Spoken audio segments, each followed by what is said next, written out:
పహల్గామ్ ఉగ్రదాడికి సంబంధించి జాతీయ దర్యాప్తు సంస్థ ఎన్ఐఏ క్షుణ్ణంగా పరిశీలిస్తుంది.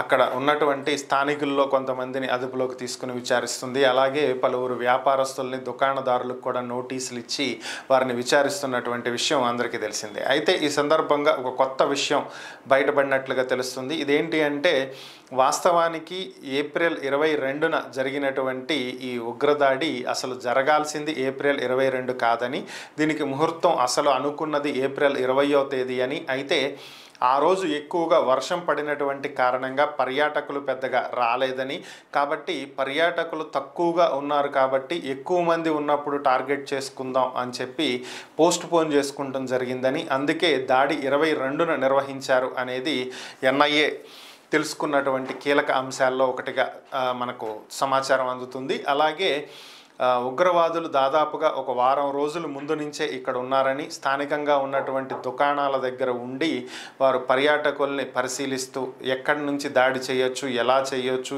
ఏంటి అన్నీ క్షుణ్ణంగా పరిశీలించారని, ఏ సమయంలో పర్యాటకులు ఎక్కువగా ఉంటున్నారు, ఏ సమయంలో ఎక్కువగా ఉండట్లేదు, సో ఇలాంటి ప్రతి అంశాన్ని కూడా వారు అన్ని క్షుణ్ణంగా పరిశీలించి రెక్కీ నిర్వహించిన తరువాతే ఈ దాడికి పాల్పడటం జరిగిందని, దాడి జరిగిన రోజు కూడా కొద్ది సమయం ముందు ఒక వ్యక్తి ఒక దుకాణం దగ్గరే నిలబడి చాలాసేపు నుంచుని ఉండటం గమనించామని, తరువాత అతను దాడిలో పాల్గొన్నట్లుగా తెలుస్తుందని, అయితే అతను ఎవరి ఆదేశాల కోసమైనా ఎదురు చూస్తున్నాడా, లేదంటే ఈ దాడి చేయటం కోసం పర్యాటకులు ఎక్కువగా వచ్చేటి వరకు అక్కడ వెయిట్ చేశాడా అనేది తెలియాల్సి ఉందని, ఇంకా పూర్తి స్థాయిలో దర్యాప్తు జరుగుతూ ఉంది అనేది అధికారులు వెల్లడిస్తున్నటువంటి అంశం.